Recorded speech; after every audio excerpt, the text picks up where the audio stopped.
করলাম, medical college দিলেন নীলফামারীতে। বিশ্ববিদ্যালয়ের জন্য আন্দোলন করলাম, ঘোষণা দিলেন ঠাকুরগাঁয়ে। বিশ্ববিদ্যালয়ের জন্য আন্দোলন করলাম, বিশ্ববিদ্যালয় করলেন কুড়িগ্রামে। আর কত?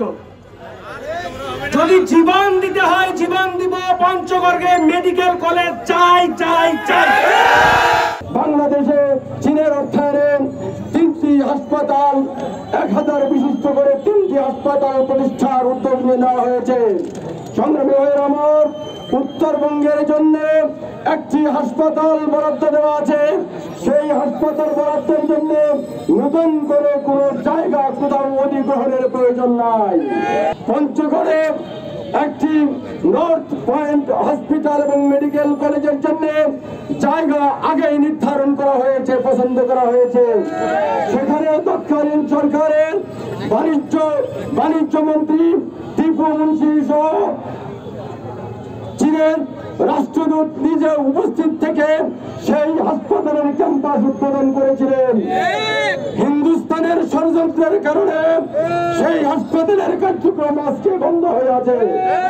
আমরা হিন্দুস্তানের ষড়যন্ত্রকে সবাই মিলে আমরা মোকাবেলা করতে চাই।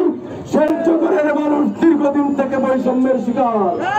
আমরা বৈষম্য থেকে পঞ্চগড়ের মানুষকে রক্ষা করতে চাই। আমরা আগামী দিনের যে হসপিটাল, এই হাসপাতালটি পঞ্চগড়ে স্থাপন করার জন্য প্রধান উপদেষ্টা বরাবর দাবি জানাতে চাই। আজকের এই মানববন্ধন এবং গণজমায়েতের মধ্য দিয়ে আমরা বলতে চাই, আমরা কেবল শুরু করলাম। আজকে যদি আপনারা অনতি বিলম্বে এই সিদ্ধান্ত যদি পঞ্চগড়বাসীর পক্ষে না দেন, তাহলে অত্যন্ত পঞ্চগড়ের মানুষ, পঞ্চগড়ের ছাত্র জনতা, সাংবাদিক জানে কিভাবে তাদের আদায় করতে হয় দাবি। আমি মনে করব আমাদের আজকে এই প্রারম্ভিক আন্দোলনের মধ্য দিয়ে সরকারের কাছে মেসেজ চলে গেছে। যে মেসেজের মধ্য দিয়ে আমি আশা করব তারা অতি দ্রুত আমাদের এই সিদ্ধান্ত অবহিত করবেন। কারণ আজকে রংপুর বারবার প্রত্যেকটি বক্তা বলেছেন, রংপুরে মেডিকেল কলেজ আছে, হাসপাতাল আছে, সেখানে রংপুরের মানুষ সেবা পায়। নীলফামারী থেকে রংপুরে যাওয়ার রাস্তা 1 ঘন্টাও নয়। দিনাজপুরে মেডিকেল কলেজ হাসপাতাল আছে, নীলফামারীতেও মেডিকেল কলেজ আছে। সেক্ষেত্রে এই যে সবচেয়ে উত্তরের জেলা, যেখান থেকে রংপুর থেকে পঞ্চগড় বা পঞ্চগড় থেকে একটি রোগী নিয়ে যেতে 2.5 থেকে 3 ঘন্টা সময় লাগে।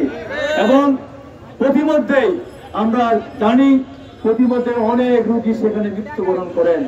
সেই ক্ষেত্রে অনেকে সামর্থ্য হন না রংপুরে চিকিৎসা নেওয়া বা দিনাজপুরে চিকিৎসা নেওয়া। সেই ক্ষেত্রে আমি মনে করি সোজা সাতটা উত্তর একটাই, আমরা কোনো যুক্তি দেখতে চাই না, তিস্তা প্রকল্প অজুহাত দেখে কোনো যুক্তি শুনতে চাই না। আমাদের যুক্তি একটাই, দাবি আমাদের একটাই, এই বিশেষিত 1070 হাসপাতাল চীনের অর্থায়নে আমাদের পঞ্চগড় শহরেই করতে হবে।